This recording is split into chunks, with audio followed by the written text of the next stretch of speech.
Hi, this video will show you how to create lists in JavaScript and how we can then populate data into lists as well.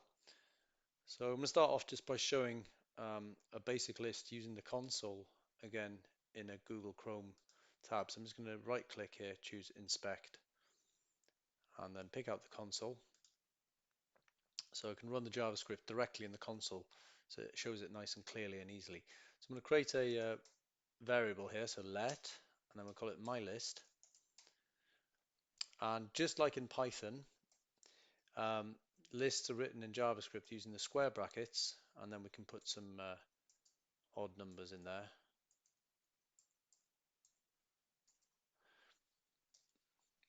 And then the semicolon. So if I want to call up a item from the list, so let's say I want to pick up the index value 0 here, which will bring back 1, then I can say I can use an alert box. So alert will give me the pop-up box, and I can say my list, and then put the square brackets just like Python, and then pick the position of the item that you want. So if I want the first item in the list, I'm choosing position 0, which will pick up the number 1. So I'll just press the semicolon and then enter. So pressing enter, you can see that runs the JavaScript directly in the Chrome window, and that can help you troubleshoot any JavaScript problems by um, separating them from your HTML code, for example, and going down to vanilla JavaScript. So what we're going to do now is we're going to move on and we're going to add a list in and show how we can show a list in a HTML page. So I'm moving back to my Replit, and I've created a new blank Replit here for this purpose. And so I'm going to start off by putting in an area to display the list. So again, I'm just going to use a h4 tag here, and give it an ID. ID equals, and I'll call it out display. And now just close the h4 tag, and we'll just run that to make sure it's running. So you can see nothing showing here because I have no text in between. So the next thing that I want to do is I want to load in my list in JavaScript. So again, I'm going to add in the script tag, and then inside the script, then I'm going to call up the function. Well, actually, we can write the function afterwards just to explain how that works. So what I'll do is I'm just going to create the list first. So I'm going to say let my list equals, I'm just going to use the same list as before. So I'm just going to do an odd number, 1, 3, 5, 7, 9, and 11. Then I put the semicolon. And then I'm going to put the list, I want to loop through each item in the list so I can display it on my page. So I'm going to use a for loop again. So I'm going to use for, and in the for loop then we need to put in the um, index value first. So let I equals 0. So that's going to be the first part of my for loop. And we want to make sure that we're not looping any more than the list length itself. So I've got 1, 2, 3, 4, 5, 6 items. So I could say 6 in here, but if we were adding to the list, we'd be better off to actually loop through the number of items in the list instead. So we'll say when the index is less than the my list dot length. So what that does is it picks up the length of the list, so the number of items in other words, and that is going to be how many times it will loop. And then we want to also increment through the loop. So, and again, we're going to increment at values of 1 through the list so that we're going through each item. So I can either use again I, and I can use plus plus. That would increment through the list, or I can use I plus equals 1.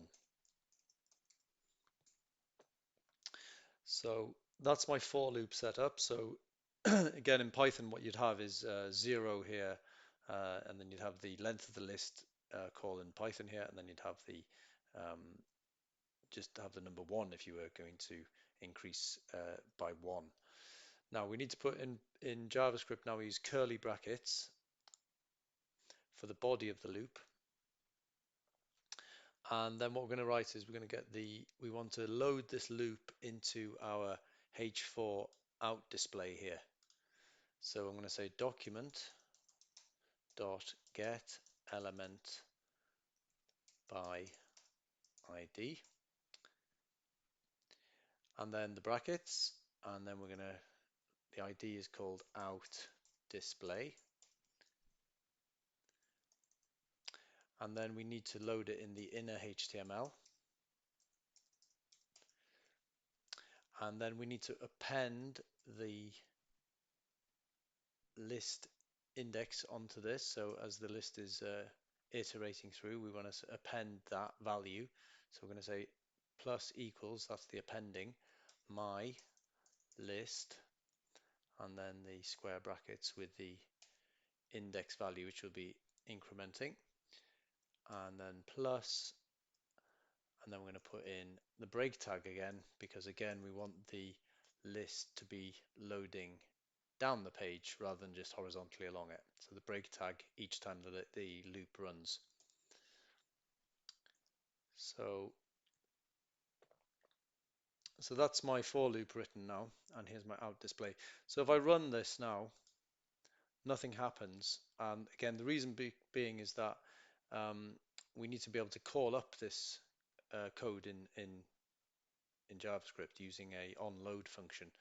So like previous examples, what we did was we put this into a function that we could then load. So I'm going to type in function, and I'm going to call this one get list.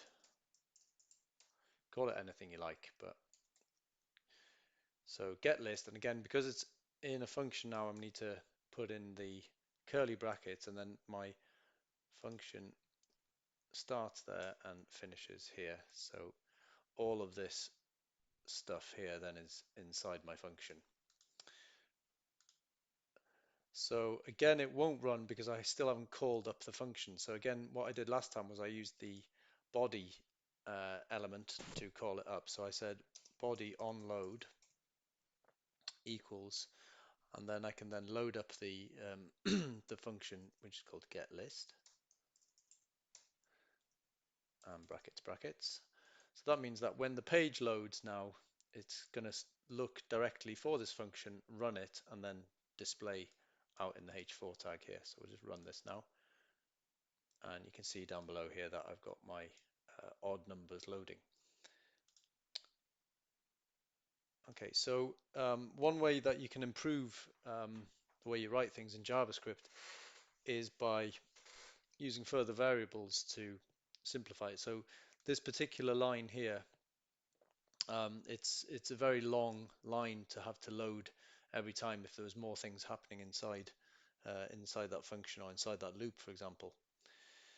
So what we can do is we can change we can add another variable here, and we can grab this information here, and then we can just name the variable. So I'll show you what I mean here. So we're going to say let, and we'll call this one out ele. So that's the name of our variable, and then equals, and then we can say grab this stuff here, document get element by ID out display. So I'm just going to simply copy that and paste it in here and put the semicolon after that line. So now what we can then do is we can just simply replace the out ele part. So we're going to simply replace this part here now, because we've called this out ele. So I can change that to out ele here. So this variable is loading here, which is that lot, and then it's outele.inHTML. So that becomes a lot simpler. So you can keep on declaring these at the top, and then you can, inside your for loop, then you can have a much shorter bit of code syntax in there, which is easier to read. So again, we'll just run that just to make sure it works, and it's still working perfectly. Okay, thanks for watching.